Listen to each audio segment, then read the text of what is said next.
ఇది ఏంటి ఎలా చూడొచ్చు? ఇది అటు ఏతో ఇప్పుడు ఇది మీ దృష్టిలో అది నాది కాదు. ఏదైతే ఏంటి? అది ట్రెండింగ్ Face అయితే మీదే ఉంది కదా. ఒకప్పుడు ట్రోలింగ్ చేసా, ఇప్పుడు బంద్ చేసా. ఇప్పుడు నా రీల్స్ నా ఇష్టం. మీరు నాకు క్వశ్చన్ చేసే రైట్స్ మీకు లేవు. నేనేమంటున్నానంటే ఇప్పుడు పాయింట్ వినండి.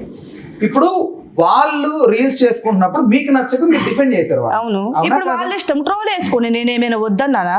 ఇప్పుడు నా ఇష్టం. అదే ట్రోలింగ్ చేయాలని రూల్ లేదు. ఇప్పుడు నాకు మీ ఇన్స్టాగ్రామ్ లో ఇష్టమైనప్పుడు. రాసి ఇవ్వలేదు. ఇప్పుడు మీది మీ ఇష్టమైనప్పుడు అప్పుడు వాళ్ళ ఇష్టం అవుతుంది కదా. ఇప్పుడు నా వరకు వచ్చింది కాబట్టి నేను ఏది చెప్తే అదే కరెక్ట్.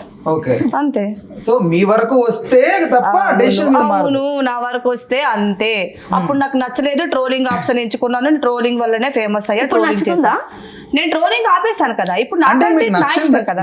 బేసిక్ గా ఏంటంటే ఆమె కొంత ఫాలోయింగ్ తెచ్చుకుందాం అని చెప్పి అప్పుడు ట్రోల్ చేసింది. ఆమెకి రావాల్సిన ఫాలోయింగ్ వచ్చేసింది, అంతే. దాన్ని ఆపేసింది. Simple. ఇది చెప్పండి, Yes, ఇదే సమాజానికి చెప్తున్నా. ఏం మెసేజ్ ఇస్తున్నారు? నేను ఆల్రెడీ ఇచ్చేసాను, సమాజానికి మెసేజ్ ఇచ్చేసాను. అంత అయిపోయింది. కనిపిస్తుందా?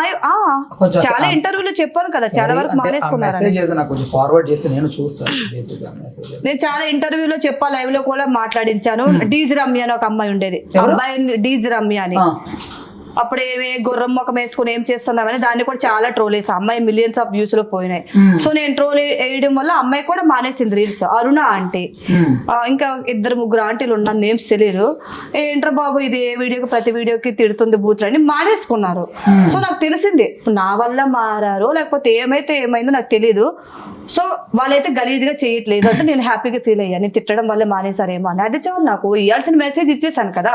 ఇప్పుడు ట్రోలింగ్ ఆప్షన్ నేను ఎంచుకోవట్లేదు కదా. నాకంటే ఇప్పుడు ఓకే, సోషల్ మీడియాని పక్కన పెడితే అంటే ఇప్పుడు ఇలా ఇంత పెద్ద ప్లాట్ఫామ్ లో అలా వల్గర్ గా మాట్లాడుతూ పెడితే మీ ఇంట్లో వాళ్ళు చూసి